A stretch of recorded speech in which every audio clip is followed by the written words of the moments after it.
राधे राधे दोस्तों, स्वागत है आपका राधे श्याम ऑफिशियल में। चलिए आज हम आपको एक कहानी और सुनाने जा रहे हैं जो कि हमारी सकट आ रही है। उसकी कहानी हम आपको सुनाने जा रहे हैं। उसका नाम है सकट चतुर्थी व्रत कथा। इसको गणेश चतुर्थी व्रत कथा के नाम से भी जाना जाता है।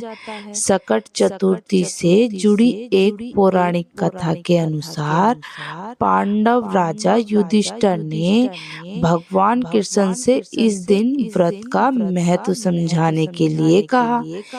इसीलिए भगवान कृष्ण ने रामायण से संबंधित एक कथा सुनाई। एक बार अयोध्या के राजा दशरथ ने जंगल में रहने वाले एक गरीब और दुष्ट बंधित दैत्य के इकलौते पुत्र श्रवण कुमार को गलती से तीर मार डाला था और अपने बेटे की मृत्यु के बारे में सच्चाई जानने के बाद बूढ़े दंपति ने राजा दशरथ को श्राप दे दिया कि उन्हें भी अपने पुत्र से अलग होने की पीड़ा सहन करनी होगी।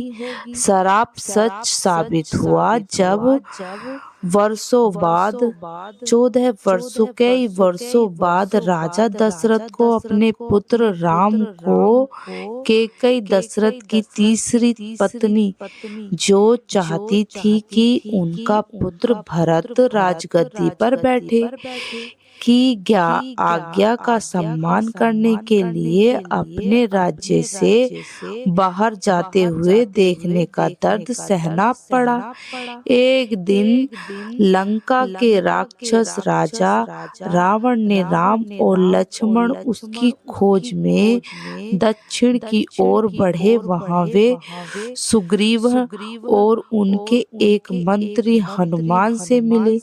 जब सुग्रीव की सेना सीता की खोज करने लगी तो उसकी मुलाकात संपत्ति जटायु के बड़े भाई, जिन्होंने रावण से सीता को बचाते हुए अपनी जान दे दी, से हुई। संपत्ति जिन्हें दिव्य दृष्टि का आशीर्वाद प्राप्त था, ने सुग्रीव को समुद्र के पार रावण के राज्य के बारे में बताया। उन्होंने यह भी कहा कि उनके सभी सैनिकों में से केवल हनुमान के पास ही समुद्र पार करने की शक्ति है।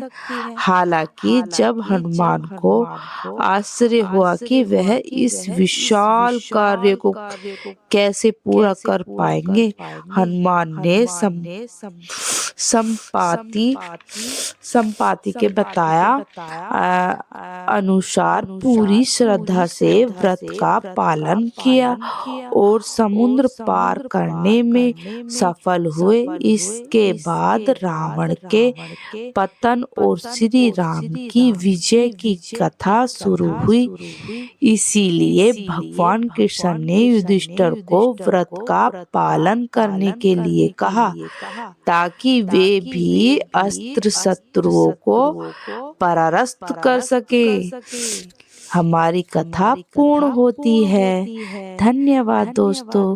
अगर यह कथा आपको अच्छी लगी हो तो प्लीज लाइक एंड शेयर करें, कमेंट्स करें और चैनल को सब्सक्राइब करें। धन्यवाद दोस्तों। ये हो गई हमारी संकट मोचन गणेश जी की चतुर्थ व्रत कथा। धन्यवाद दोस्तों।